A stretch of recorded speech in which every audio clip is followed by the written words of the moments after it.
Ladies and gents, so hold on to your hats because we're about to jump into it, because game number 2, again, very defining in terms of mindset, in terms of momentum. It is going to be a best of 5, so it's not quite a match point, but we're going to have to see what Complexity Sound Blaster's Zerg representative here of Hendreless can do.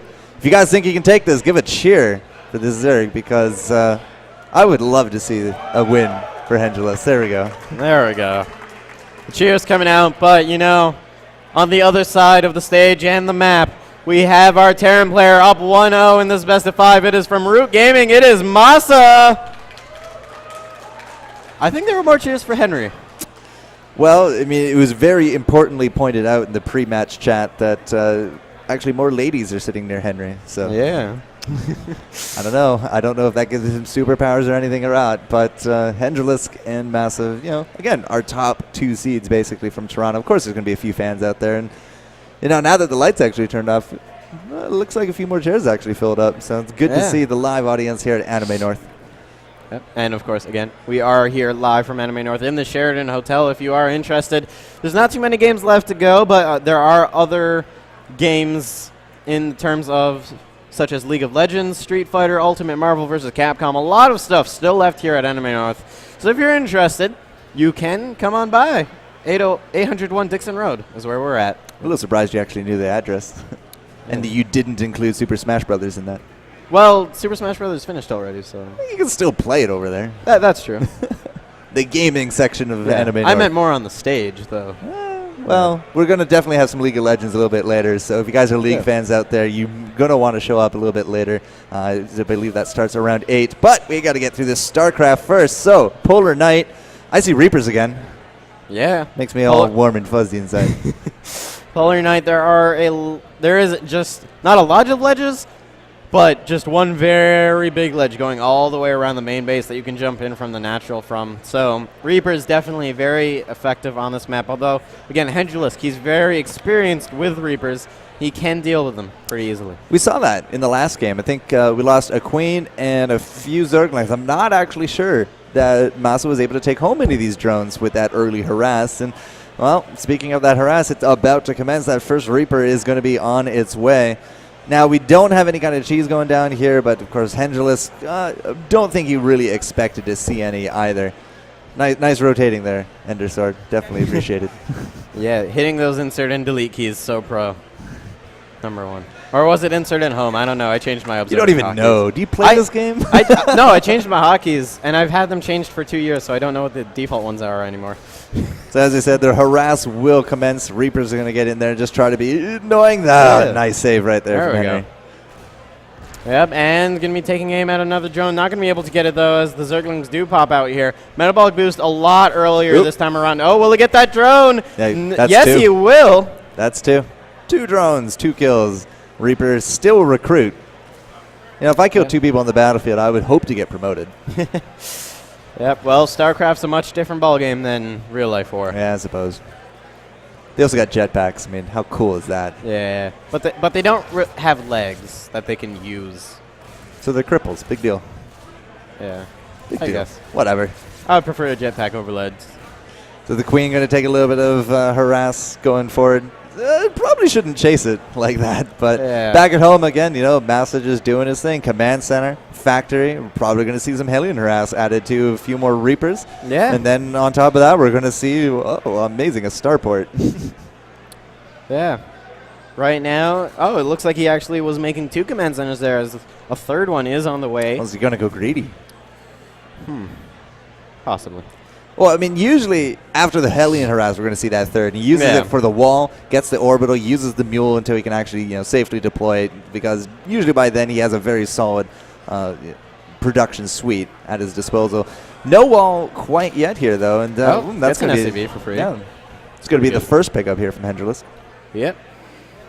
Right now, Hendreless very ahead in worker count, and that is pretty normal for the early game. It looks like some Hellions are already headed across the map here. Going to be stopping out by, or no, not Hellions and Reapers, my bad. Yeah, this is the typical mix. Yeah.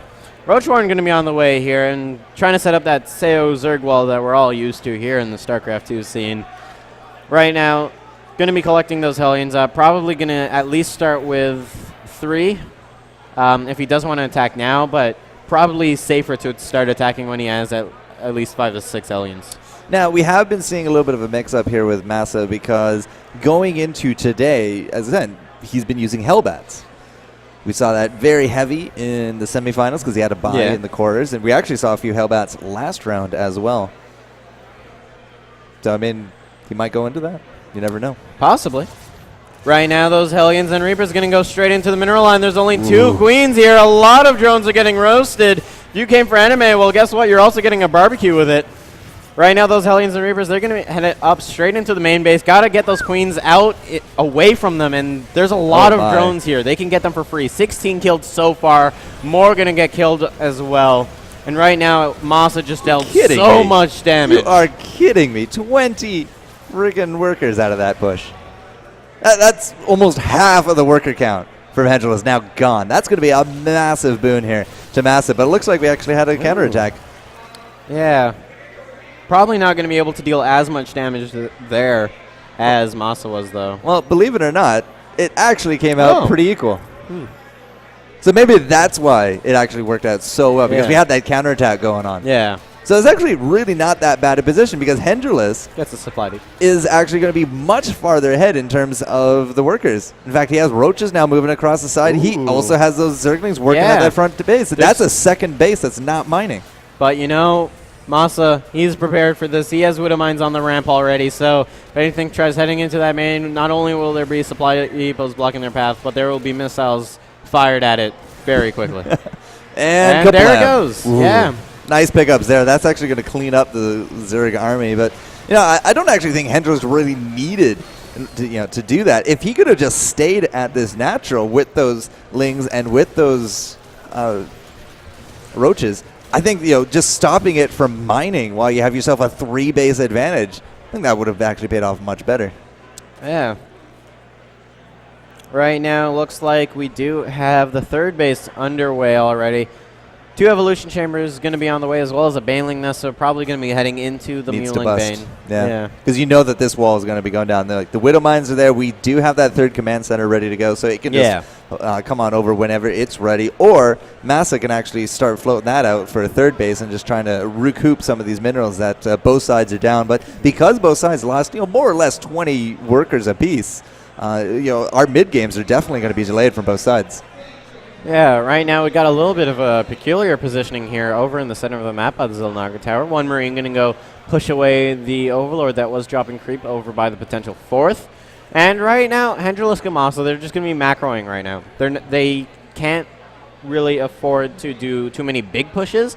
Like, MaSa can do small pushes like this, but any kind of big thing, it will cost them too much. And then if it does hold, then their opponent will just be able to push right back and close the game out. Well, that's going to be a free Queen pickup right there. We do got a dropship here to help get these guys out of dodge, and it looks like will come to blows. But I was going to say, I mean, right now, it's a favorable position for Hendrillus because he has the extra income, he has the extra workers, and he does have that supply. I mean, he can start just ramping up his army whenever he wants with 3 hatcheries worth, but then he lost the Queen, so I mean, slightly less of that ideal situation, but it's still, that trade-off has actually benefited Hendrillus more than it has MaSa. Yeah. Right now, it looks like Hendrillus is going to be able to get a couple free Marines out here in the center. Medevac will actually be able to pick them up on cue. And now... This is the reverse of last game. Last game, it was MaSa keeping the pressure on top of Hendrillus. Now, it's reversed. A lot of Banelings getting morphed in over by the natural. Roaches are here as well to buffer.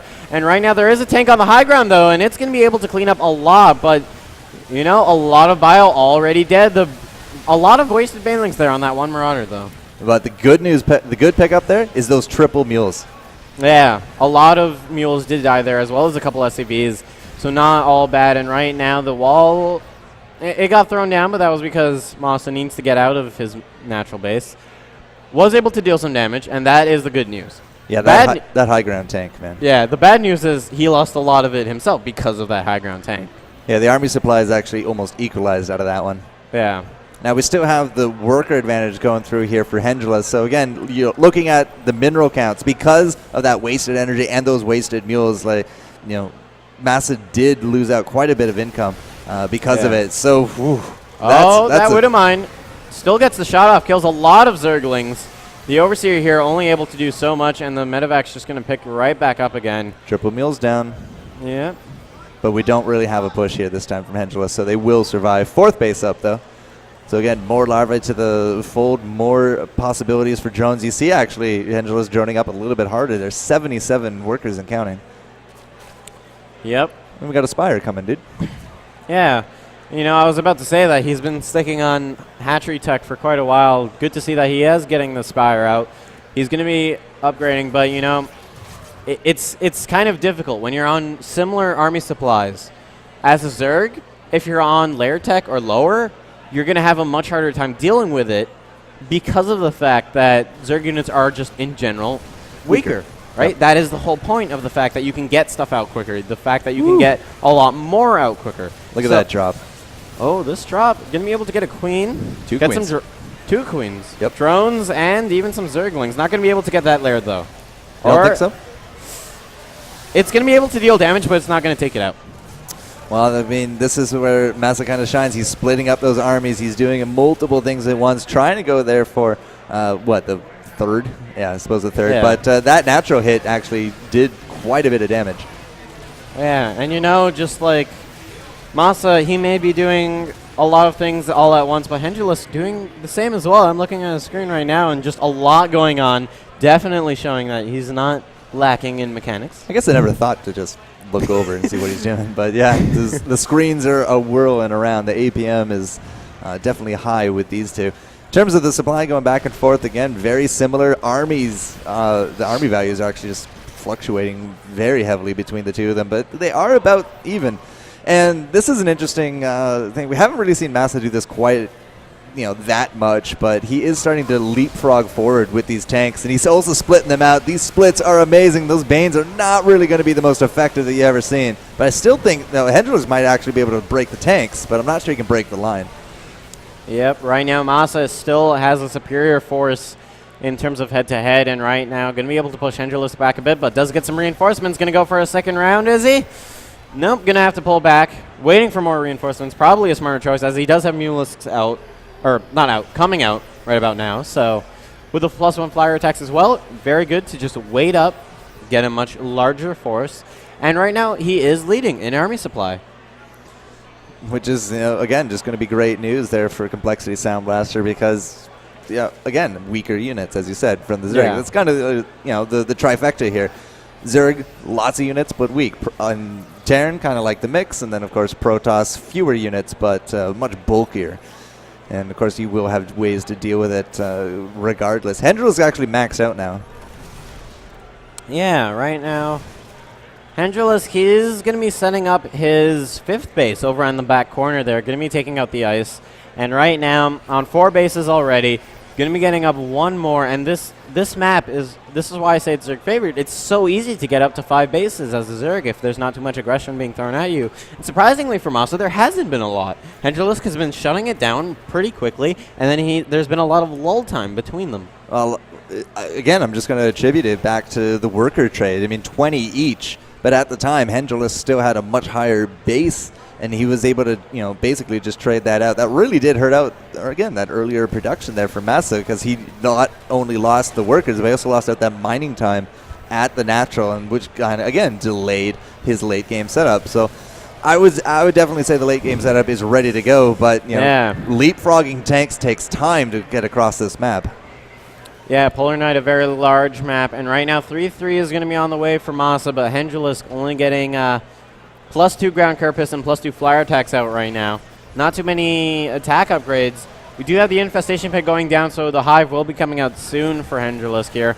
Looks like some bio pushes are going to be coming in towards the 3rd base there. Ooh, nice cleanup on those Banes. Yeah. And right now, MaSa will slowly be trickling forces away so he can get a much tankier army. Or if not, Tanks then and Thors, yeah. Yeah, or if he wants to make more bio, then he'll just replenish the bio. Man, it's the same idea here from Hendulus. I mean, he does have actually a really nice strike force here with the mutas. I don't actually think we have really any kind of missile turrets out there. There are not. And these mulas, they're going to be able to kill quite a few workers here. There are a couple Marines here, but not nearly enough to deal with those mulisks. And right now, a lot of SCVs did go down there, dropping from about 60 plus to 57 now. And right now, going to be able to even get some reinforcements as well, which is good. This is where Hendrelus needs to attack. Yeah, and Hendrelus is going for that big attack. The tanks Wow. were not ready. The Banelings coming all in, and right now, Hendrelus dealing a lot of damage, getting rid of so many of those tanks, and MaSa dropping in supply heavily. 80 supply thereabouts. I mean, we did see it like a giant mass of MaSa at that point. Then all of a sudden, just like, oh, okay, that's a lot of Banelings, and he just split them out really well. This is going to be the counterattack, and I think this is actually going to be a dead hatchery because there's really no kind of competition here. So Hendrelus, he might have been able to cut off those reinforcements and shake things up a bit there for MaSa, but felt like he just barely missed the capitalization on that army placement. Yeah, and the supply lead right now for Hendrelus is mainly in workers, 71 to 45. Yeah, like the armies are not that different. Yeah, the army is very close together, and right now Hendrelus going to be going for another push. Nice splits for MaSa. Hendrelus, he needs to keep rolling his Banelings in, getting around the Marauders, which is good. The concussive shell's not really doing work there for MaSa, and MaSa now below 100 supply. Hendrelus is definitely working his way through them in terms of the cash, like coming forward. Hendrelus, still much higher in terms of consistent outputs because, again, we are going to be very heavily dependent upon MaSa's mules to kind of match the 30 drone difference between them. But in terms of the army supply, I mean, MaSa's actually gets rid of a tank. Getting a little bit lower here as well. Yeah, Hendrelus is doing a good job, as you said earlier in the game. Usually it's MaSa providing the aggression, but Hendrelus throughout this entire game shutting down MaSa's and doing his own. And GG from MaSa. Hendrelus takes game number 2, tying it up 1-1. It's the first time we've actually had a contest here, ladies and gentlemen, but 1-1. As you said, that map definitely a little bit more Zerg friendly, and that was great news for Hendrelus because he was able to just outmass MaSa that round. Victory to Hendrelus, and that means that we have at least 2 more games ready to roll. Yep, and now we do see over on the stage Coach Sifo over there to the rescue for MaSa. We actually changed the background of MaSa's computer to like a call me maybe kind of thing that we found on Google, but it says call me MaSa. Call me MaSa, and it has his picture. It's just like Drekken actually came over, just like, is that his dating profile? It was hilarious. All right, we're going to have a quick break here for the stream, ladies and gentlemen. The game will be ready to roll momentarily, but you are here with Eschamp, Anime North 2014, and the TorCraft Cup Grand Finals. 1-1, game number 3 coming your way in just a moment.